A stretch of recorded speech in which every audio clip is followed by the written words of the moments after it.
벼농사에 있어서 물관리는 한 해 농사의 품용을 결정지을 만큼 중요한 작업인데요.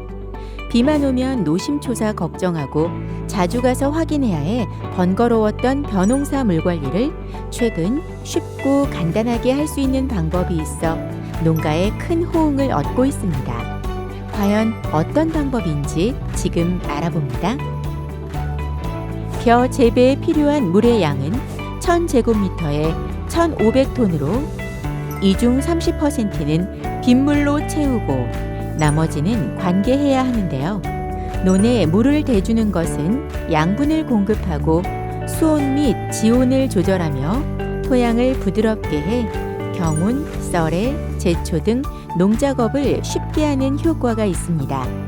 즉, 합리적인 물관리는 벼의 생육과 논 토양 조건을 재어 조정해서 벼 생육을 촉진하고 수량을 높이는 데 이바지합니다.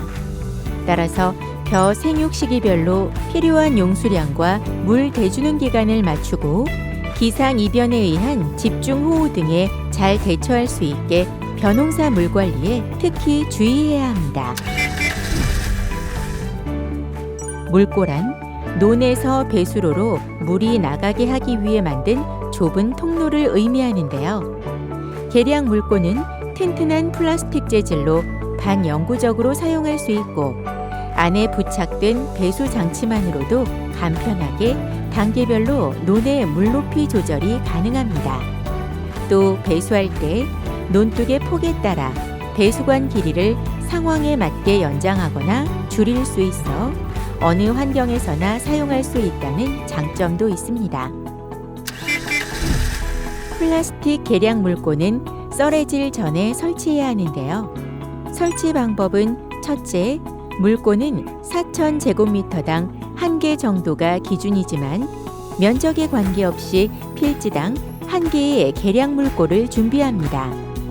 둘째, 설치 위치는 물이 들어오는 입구에서 대각선상의 논두렁으로 가능한 농로에서 가까운 곳을 선정하고 논두렁의 폭은 최소 30cm로 합니다. 만약 30cm 이상일 경우에는 배수관을 연장하고 관이 길면 절단을 사용합니다. 셋째, 계량 물꼬를 묻을 수 있도록 논두렁을 계량 물꼬 크기에 맞춰 폭 31cm, 길이 65cm, 높이 41cm 정도로 파내는데요. 이때 물꼬 바닥을 논바닥보다 3에서 5cm 낮게 설치해 중간 물떼기나 수확 전 완전 물떼기 할 때 논물을 완전히 뺄 수 있게 합니다.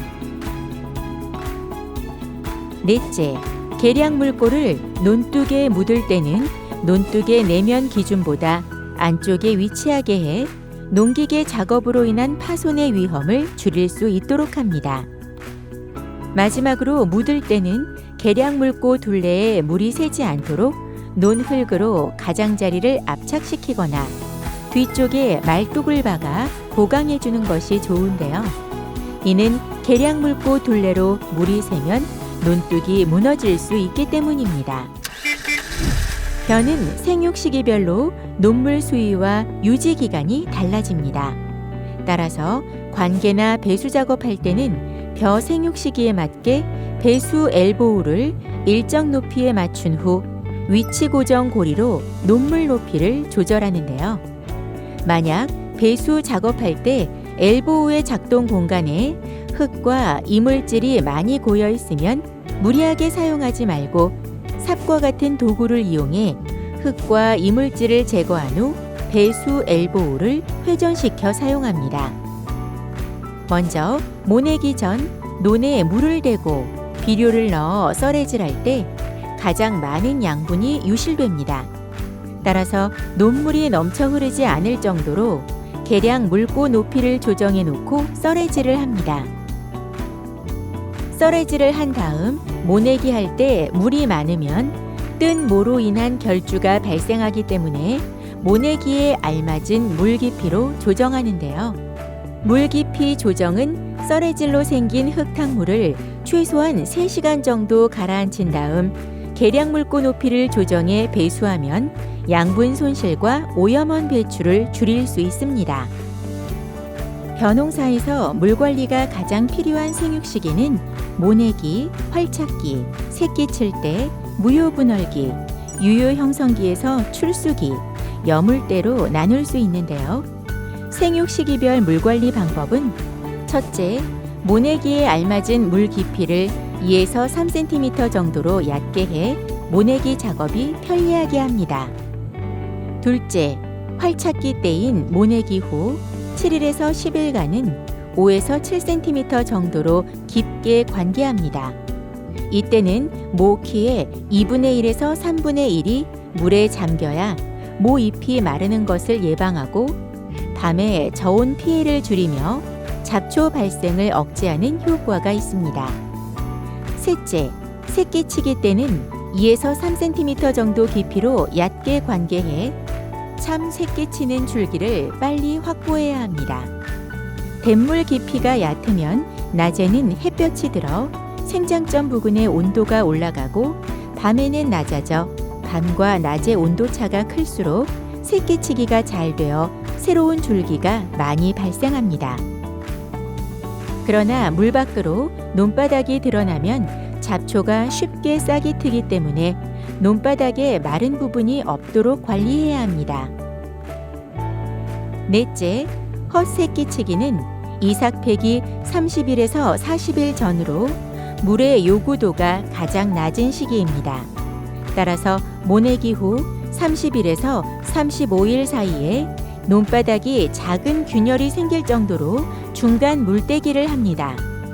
중간 물떼기를 하면 질소의 과잉 흡수를 방지하여 헛새끼치기를 억제하고 토양에 유해가스를 배출해 뿌리의 활력을 증진하며 뿌리를 깊게 뻗게 해 생육 후기까지 양분 흡수를 많게 합니다. 또한 줄기 및 간기부를 튼튼히 해 도복을 예방합니다.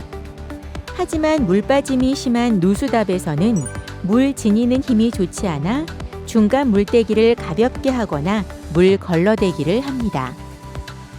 다섯째, 유수 형성기부터 출수기까지는 어린 이삭이 발육하고 개화 수정하는데 물의 요구량이 가장 많은 시기입니다. 따라서 물을 3에서 4cm 깊이로 물대기를 합니다. 여섯째, 여물 때도 물은 꼭 필요합니다. 따라서 물을 2에서 3cm 깊이로 물을 댔다가 방치한 후 논물이 마르면 다시 2에서 3cm 깊이로 물 대주기를 합니다. 일곱째, 장마나 태풍으로 인해 많은 비가 올 것으로 예상될 때는 사전에 계량 물고의 배수구 높이를 낮춰 자연스럽게 빗물이 흘러내려가게 하고 비가 그치면 물고를 원상태로 올려 벼 생육 시기에 맞게 관리합니다. 친환경적인 벼 재배를 하려면 물고 높이를 수시로 바꿔줘야 하는데요. 계속해서 담수를 하지 않고 중간 물대기 그리고 논물 걸러대기를 하면 온실가스 발생량을 줄일 수 있습니다. 또한 물고를 관리 수위보다 높여 놓으면 빗물을 저장해 나가는 물량을 줄일 수 있는데요. 이렇게 관리하면 농업용수 사용량은 최대한 12% 절약하고 양분 유실은 최대 17%까지 줄일 수 있습니다. 간편한 논물 관리는 물론 노동력과 비용 절감 효과까지 기대할 수 있는 계량 물고 지금 바로 설치해 보세요.